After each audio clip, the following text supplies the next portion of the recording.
Se você, como eu, é louco por doces e considera que aqui está o maior complô da natureza contra a sua grande meta de dieta, alimentação fitness e saudável, você precisa embarcar nessa viagem comigo. Nesse vídeo vamos entender de onde vem nossa compulsão por doces, conhecer o universo dos açúcares e adoçantes e aprender a fazer melhores escolhas. Nossa predileção por doce tem explicação evolutiva. Doces são alimentos de alto valor energético e nos primórdios da humanidade não era nada fácil conseguir alimento. Até difícil imaginar essa escassez se olharmos para a nossa realidade de hoje, com essa fartura em quantidade e diversidade. O desenvolvimento da agricultura ao longo dos últimos 10 mil anos de história nos trouxe frutas mais doces e uma quantidade significativa de cereais com alto teor de carboidrato. E o advento da indústria trouxe produtos altamente processados, ricos em carboidratos refinados, açúcares e óleos vegetais, que não passam de bombas calóricas sem grande valor nutricional. Aí você pode pensar, estamos falando de uma evolução da humanidade nos últimos 10 mil anos? Claro que nosso organismo já se adaptou, e é aí que eu preciso te decepcionar. Não. 10 mil anos não são nada no contexto da evolução da espécie humana. Nossa fisiologia demora muito mais para se adaptar e se modificar. E para piorar um pouquinho mais, o nível de sedentarismo aumentou com a evolução humana. Resumindo, maior ingestão calórica e menor gasto calórico. Já sabe, né? Isso desequilibrou nossa balança. Isso tudo explica a epidemia de doenças como obesidade, síndrome metabólica, diabetes tipo 2, hipertensão arterial e doenças cardiovasculares. E a pior parte é que açúcares refinados, trigo refinado e todos os alimentos ultraprocessados já perderam todos os seus outros componentes, como vitaminas, minerais, fibras e compostos fitoquímicos. Quer dizer, eles não têm nenhum valor nutritivo, ou seja, eles não trazem nenhum benefício para o consumo humano. São simplesmente calorias vazias que trazem alguns malefícios se consumidos em excesso. A questão é o que fazer com essa falta que o gostinho doce nos faz, não é verdade? O Monell Chemical Senses Center, um instituto nos Estados Unidos dedicado a pesquisas relacionadas ao paladar e ao olfato, já comprovou um certo fundo genético que influencia o nosso paladar. Mas a parte mais impactante dos resultados de pesquisas desse instituto é a parcela que está nas nossas mãos, aquela que podemos influenciar. Segundo os pesquisadores, nosso paladar já é influenciado mesmo antes de nascermos. A dieta que nossa mãe levou durante a gestação chegou até nós através do líquido amniótico. Mas a coisa não para por aí. O que nossa mãe comia durante o período de amamentação também influenciou a composição e o sabor do leite materno e ajudou na formação do nosso paladar. E seguindo, o período até o 3º ano de vida é o mais impactante para o desenvolvimento das papilas gustativas da nossa língua. E é nisso tudo que a questão fisiológica se mistura com a questão sociocultural. Como assim? Pense junto comigo. Quais são os hábitos alimentares típicos da nossa cultura? Quão doces são nossos doces? Quão presentes são esses doces no nosso dia a dia? E antes de seguirmos em frente, quero deixar aqui uma chamada à consciência em especial para as mamães e futuras mamães. Viram quanta influência nós temos sobre os rumos do paladar dos nossos filhos já mesmo antes deles virem ao mundo? Mas calma, nem tudo está perdido. Paladar é algo que podemos seguir desenvolvendo e apurando ao longo da vida inteira. Mas temos que saber que, uma vez condicionados ao doce, corremos o risco da dependência química. Por definição, a dependência química é uma doença crônica e multifatorial, ou seja, relacionada a vários fatores, incluindo a quantidade e frequência de uso da substância, a condição de saúde do indivíduo e fatores genéticos, psicossociais e ambientais. Alguns dos sintomas da dependência química são o desejo incontrolável, a perda de controle, ou seja, não conseguir parar depois de ter começado, e o aumento da tolerância, quer dizer, a necessidade de doses cada vez maiores para atingir o mesmo efeito. Viu quanta similaridade com o que o açúcar causa em tantas pessoas? A questão é que ele é uma droga que, apesar de dispensável para o nosso organismo, é aceita socialmente, ao contrário de outras substâncias que causam dependência. E você que adora doce, quer ver mais uma prova que o açúcar é uma droga viciante? Olha só alguns sintomas típicos de síndromes de abstinência em dependentes químicos quando eles param de consumir a substância da qual são dependentes.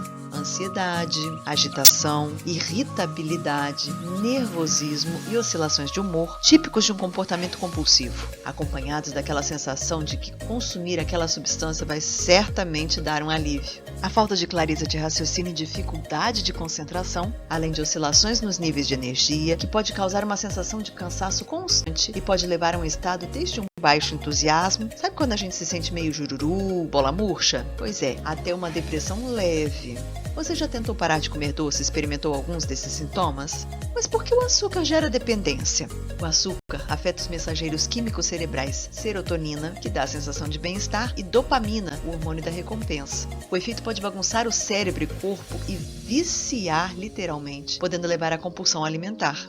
Pesquisas na Universidade de Bordeaux, na França, em 2007, já comprovaram que a ingestão frequente de açúcar por longo período acaba levando a uma redução na produção de dopamina pelo corpo. Com isso, a pessoa sente necessidade de consumir cada vez mais açúcar para alcançar os níveis anteriores de dopamina e evitar estados de depressão, similar ao que ocorre com dependentes de cocaína. Por isso que certos neurocientistas já defendem que o vício em açúcar seja tratado de forma similar ao vício em cocaína, morfina ou nicotina no cigarro. Além disso, em 2016, neurocientistas da Universidade de Tecnologia de Queensland, na Austrália, encontraram até alterações morfológicas na estrutura das células nervosas por conta de um consumo excessivo prolongado de açúcar. Por fim, como açúcares são calorias vazias, nosso organismo segue demandando vitaminas e minerais mesmo após uma grande ingestão. Por isso, as regiões do cérebro responsáveis pela saciedade continuam emitindo impulsos de apetite e necessidade de comer. A frutose, em particular, inibe a supressão da grelina, o hormônio que regula a fome, ou seja, nos leva a comer mais do que deveríamos. Pois é, açúcar em excesso rouba do nosso corpo vitaminas e minerais preciosos, já que grandes quantidades desses nutrientes são demandadas para sua digestão, eliminação e para reequilibrar o organismo. Por isso que açúcares refinados são conhecidos como antinutrientes. Eles consomem nutrientes do corpo para serem metabolizados e ainda drenam principalmente minerais do organismo. E sabia que nossa necessidade diária de vitaminas e sais minerais é proporcional ao nosso consumo calórico? Pois é, consumindo calorias vazias, aumentamos nossa demanda de vitaminas e minerais sem disponibilizar junto essas substâncias que nos farão falta. Sabia que há estudos na Alemanha indicando que os índices de avitaminoses, ou seja, a carência de vitaminas no pós-guerra, onde a comida da população era racionada, ou seja, as pessoas se viam forçadas a comer pouco, eram mais baixos do que em períodos de fartura? Vale a gente refletir a respeito. Açúcar em excesso desequilibra, além disso, a insulina, contribuindo para os processos que aceleram o envelhecimento e levam ao diabetes tipo 2. Açúcares consumidos em excesso são transformados, além disso, em gordura, promovendo o acúmulo de gordura, contribuindo para o ganho de peso e propiciando o desenvolvimento de doenças crônicas, como o aumento da gordura visceral, aquela gordura entre os órgãos da região abdominal, que aumenta o risco de doenças cardiovasculares, doença hepática gordurosa não alcoólica, conhecida como gordura no fígado, diabetes e síndrome metabólica. Açúcar em excesso inflama também as células, provocando um ambiente propício a todos os tipos de doenças e inflamações generalizadas, que podem levar inclusive a problemas cognitivos por inflamação do cérebro. O açúcar altera o pH da boca, podendo estragar os dentes e aumentando o risco de cáries. Açúcar em excesso altera também a flora intestinal, permitindo a proliferação de bactérias nocivas. E devido às avitaminoses e às alterações da flora intestinal, a imunidade pode baixar. Por conta de desregulação hormonal, de processos inflamatórios, da diminuição de imunidade, entre outros, aumentam também as chances de se desenvolver alguns tipos de câncer. Por fim, açúcares consumidos em excesso se ligam a proteínas do corpo num processo chamado de glicação, impedindo-as de exercer suas funções corretamente. Isso pode afetar as proteínas no cristalino dos olhos, levando à catarata, a formação de placas arterioscleróticas devido a proteínas glicadas no sangue, aumentando com isso o risco de infarto e AVC, o acidente vascular cerebral, e colágeno glicado, podendo afetar articulações e pele, aumentando a flacidez e acelerando o processo de envelhecimento da pele e piorando o quadro de celulite. E se abusar do açúcar faz mal, mas quem tenta parar pode ser acometido por uma síndrome de abstinência, o que fazer?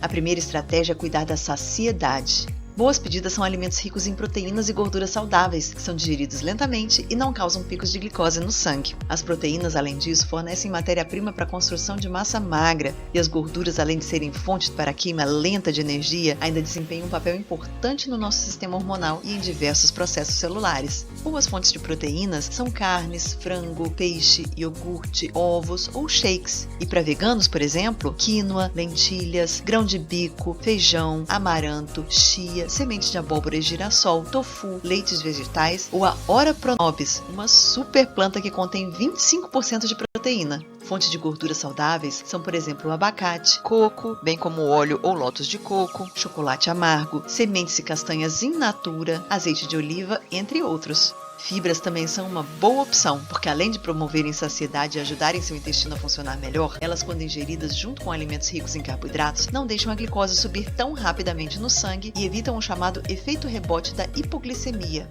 Quando ingerimos alimentos ricos em carboidratos, eles provocam um pico de açúcar no sangue, a chamada hiperglicemia. Esse pico desencadeia a liberação de insulina na corrente sanguínea. Se essa liberação de insulina for excessiva, numa espécie de hiperreação, a glicose baixa demais no sangue, o que é chamado de hipoglicemia reativa. Já ouviu falar de índice glicêmico? É com esse processo que ele tem a ver. O índice glicêmico é um indicador da velocidade com que os carboidratos presentes em um alimento alcançam a corrente sanguínea e alteram a glicemia, que é o nível de açúcar no sangue. Os alimentos são classificados em 3 categorias: baixo índice glicêmico, com índice glicêmico menor ou igual a 55, médio índice glicêmico, com índice glicêmico entre 56 e 69, e alto índice glicêmico, com índice glicêmico maior ou igual a 70. Guarde esse conceito porque vamos precisar depois quando falarmos sobre adoçantes. Seguindo, exercícios melhoram a química do cérebro, elevando os níveis de serotonina, dopamina e endorfina, e com isso, compensando os efeitos viciantes do açúcar. Pessoas que malham começam a se sentir melhor e, normalmente, o apetite por doces diminui e elas podem passar a desejar alimentos mais saudáveis. E você está pensando que basta cortar o açúcar da mesa que você resolveu todos os problemas? Atenção! Se você consome produtos industrializados, mesmo que você não leia a palavra açúcar no rótulo, ele pode estar lá escondido por trás de um de seus muitos codinomes, como néctar de agave, xarope de arroz marrom ou de frutose, destrose, suco de cana evaporado e por aí vai. E se você está pensando que pode enfiar o pé na jaca de receitinhas fitness com adoçantes naturais, você se engana. Mesmo que esses adoçantes não contenham calorias, eles ainda estão associados às causas da obesidade e diabetes a longo prazo. Sabe por quê? Os adoçantes aumentam o valor de recompensa dos nossos alimentos, o que pode impactar nossos cérebros e nos fazer comer mais inconscientemente. Ou seja, nada nos exime da necessidade de desenvolvermos autocontrole e a capacidade de degustarmos intensamente cada bocadinho que comemos. Como diria o nutricionista Flávio Passos, o negócio é adoçar, mas não adoecer.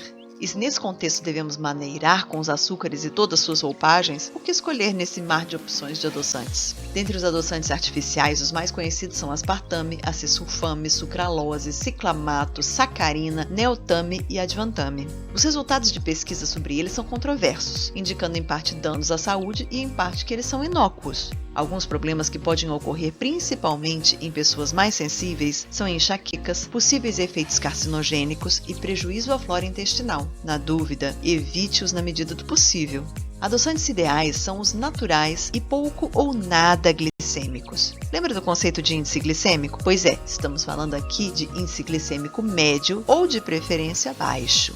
Nesse contexto, destacam-se 2 adoçantes extraídos de frutas exóticas. A talmatina é extraída de uma fruta originária do oeste africano. Ela tem um poder adoçante em média 2.500 vezes maior que o próprio açúcar, sendo considerada a substância mais doce da natureza. Ela é capaz de realçar o sabor e aroma de alimentos e bebidas e, ao mesmo tempo, mascarar o sabor amargo e metálico de inúmeras substâncias como de adoçantes artificiais. E o melhor de tudo, ela é uma proteína 100% natural, totalmente segura para a saúde. A má notícia é que a talmatina não está disponível na forma isolada como adoçante, mas está presente na fórmula de certos adoçantes naturais. Vamos deixar alguns links no campo de descrição aqui embaixo, ok? O outro é o fruto dos monges. Ele é originário da Tailândia e de algumas regiões da China e tem um poder adoçante superior ao açúcar. Tem um rico conteúdo nutricional, contendo além de glicose e frutose, proteínas, vitamina C, minerais como manganês, ferro, níquel, selênio, estanho, iodo, molibdênio, entre outros, ácidos graxos, ou seja, gorduras boas, e os principais responsáveis pelo poder adoçante de baixo índice glicêmico, substâncias chamadas glicosídeos, formados através da fusão de um ou mais açúcares com outro tipo de composto orgânico, como por exemplo ácidos, bases ou enzimas.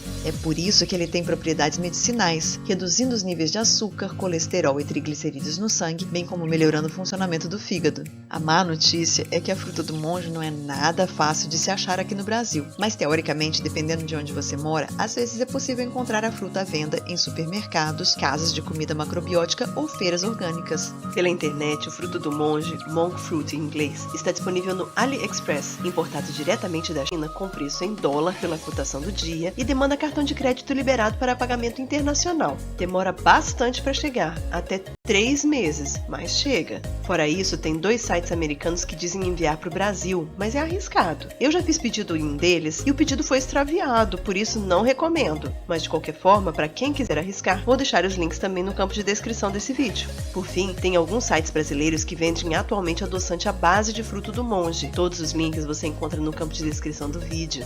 Jamais ao nosso alcance, crescentemente populares nos últimos tempos, são os polióis, ou álcoois de açúcar. Dentre eles o xilitol, eritriol ou eritritol, lactitol, maltitol, isomalte, manitol e sorbitol. O mais conhecido deles, o xilitol, é um álcool de açúcar derivado da xilose, um monossacarídeo encontrado naturalmente em muitas frutas e legumes que consumimos diariamente. Ele costuma ser extraído do milho ou da casca de bétula. Com 40% menos calorias que o açúcar e um índice glicêmico quase 80% menor que o do açúcar, ele tem um poder adoçante só levemente, cerca de 5% menor que o açúcar. Com isso, ele ajuda no controle da glicemia, reduzindo os riscos de diabetes, reduz a incidência de cáries dentárias em comparação com o açúcar e previne a síndrome metabólica e combate a obesidade. Mas ele ainda vai além disso. Ao contrário do açúcar, ele alcaliniza a saliva, ajudando a prevenir a placa bacteriana e as cáries, aumenta a absorção de cálcio no trato digestivo, contribuindo para a saúde dos dentes e ossos, combate otites, sinusites e Candida albicans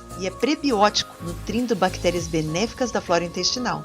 O xilitol é considerado seguro pela Anvisa, pelo FDA, Food and Drug Administration, órgão similar à Anvisa nos Estados Unidos, pelo Scientific Committee of Food, SCF, órgão similar à Anvisa na União Europeia, e pela OMS, Organização Mundial de Saúde. Estudos analisando os efeitos do xilitol sobre a saúde em longo prazo têm demonstrado que ele pode ser utilizado sem maiores preocupações. Em um deles, inclusive, participantes consumiram 1,5 kg do adoçante por mês, com um limite diário de 430 gramas, durante 2 anos e não apresentaram problemas de saúde. Mas claro que isso não te dá o aval de entupir seu prato de xilitol, né? Primeiro, que ao contrário de adoçantes como a sacarina e o ciclamato, o xilitol contém calorias e não deve ser consumido à vontade, sob risco de se obter um efeito contrário. Sim, o xilitol engorda se consumido em excesso. O consumo do xilitol não promove a perda de peso, mas se utilizado em pequenas quantidades, sempre em substituição ao açúcar, ele pode ser um coadjuvante do processo de emagrecimento. E apesar do xilitol seguir praticamente inalterado pelo sistema digestivo, muitas vezes ele reage com outros alimentos presentes no caminho, resultando na fermentação do bolo alimentar. O efeito colateral dessa fermentação é a formação de gases. Por isso, algumas pessoas podem apresentar distensão abdominal, náuseas e até mesmo diarreia após o consumo. Algumas pessoas têm maior tolerância, reagindo com desconfortos gástricos apenas a uma grande quantidade. Outras pessoas já são mais sensíveis, mesmo a pequenas quantidades. É uma questão de verificar como o seu organismo reage especificamente a esse adoçante.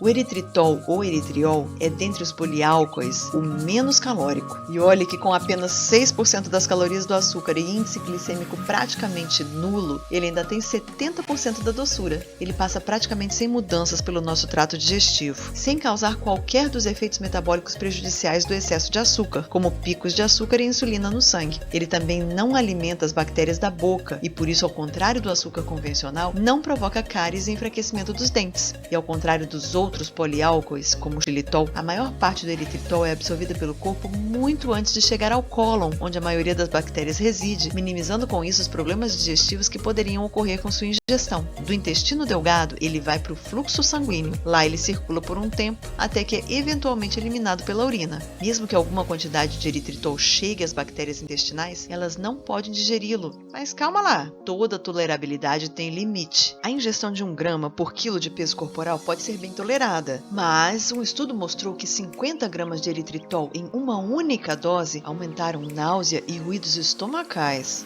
Da estévia também todo mundo já ouviu falar, né? Na América do Sul existem aproximadamente 200 espécies dessa planta. Ela contém 2 substâncias, a estevioside e o reubadiosídeo, 2 nomes complicados para substâncias responsáveis pelo gosto doce da planta. Enquanto a estevioside possui um sabor mais amargo, o reubadiosídeo tem um gosto melhor, mais doce e não tão amargo. Existem os adoçantes que mantêm a forma mais natural da estévia, deixando as 2 substâncias na composição do produto, e outros que são mais industrializados e processados, permanecendo apenas o reubadiosídeo, por ser a parte mais doce da planta. E é justamente a maneira como o produto é fabricado que vai determinar se a estévia faz mal ou não. Em sua forma natural, a planta oferece benefícios à saúde, como a inibição de fatores que podem causar doenças como diabetes, obesidade e problemas no coração. O extrato de estévia usa somente a parte mais doce e menos amarga da planta, o Rheubadiosídeo, o que causa também a perda dos benefícios à saúde. Esse é um adoçante que pode ser em torno de 200 vezes mais doce que o açúcar.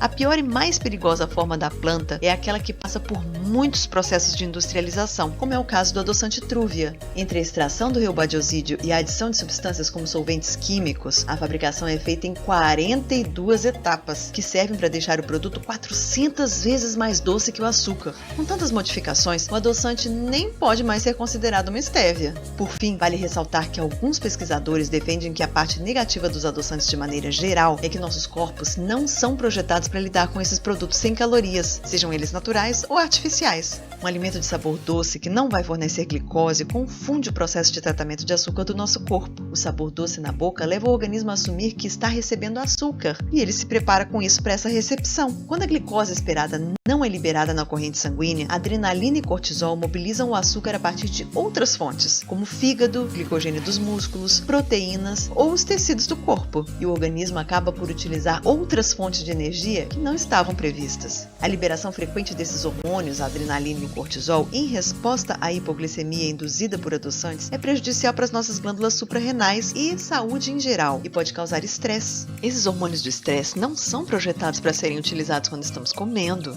As consequências do excesso de hormônios de estresse são um sistema imunológico suprimido e o uso de energia de fontes que não deveriam ser utilizadas naquele momento. Entenda que essa visão de que os adoçantes em geral fazem mal não é generalizada, e sim uma corrente de alguns profissionais da área. Mas aprendendo a dosar tudo na vida, sem cometer exageros, estaremos sempre do lado mais seguro. E as frutas? Elas são naturais, mas são ricas em frutose. Dicas para consumi-las da forma correta são: quem tem sede bebe água, quem tem fome come a fruta. Sucos não foram feitos para matar a sede, e principalmente se coados, são bombas de açúcar pobres em fibras. A quantidade de açúcares que conseguimos ingerir num suco é maior do que aquela que conseguiríamos se fôssemos comer a fruta. Uma boa forma de reduzirmos o índice glicêmico da fruta é ingeri-la com fontes de fibras, como cereais, proteínas, por exemplo, iogurte, ou gorduras saudáveis, por exemplo, oleaginosas. Ufa! Foi informação de montão para te passar, né? Que tal então salvar esse vídeo na sua playlist e assistir mais tarde para poder rever e esclarecer dúvidas? Aliás, não acabou por aqui não, tá? O campo de descrição aqui embaixo está, como sempre, recheado de informações adicionais interessantes, como dicas de onde encontrar os adoçantes mais recomendados, além de dicas de livros e cursos de alimentação saudável, dieta e receitas fitness, bem como todas as fontes que utilizamos para fazer esse vídeo. Eu, no seu lugar, não perderia a oportunidade de conferir tanta coisa bacana. Gostou das dicas? Então não perca tempo. Inscreva-se no canal e clique no sininho para ativar as notificações. Assim você receberá notificações em primeira mão sempre que lançarmos novos vídeos. Não deixe também de curtir e compartilhar essas informações com seus amigos. Faça com que esse conteúdo alcance um número maior de pessoas que, como você, estão querendo fazer mais pela própria saúde. Afinal, ser agente propagador do bem é tudo de bom. E aí, você é louco por doces? Como costuma adoçar seus alimentos? Já experimentou algum dos adoçantes mencionados nesse vídeo? O que achou? Conte pra gente suas experiências aqui nos comentários. Por hoje é só. Um doce abraço, muita luz e até a próxima.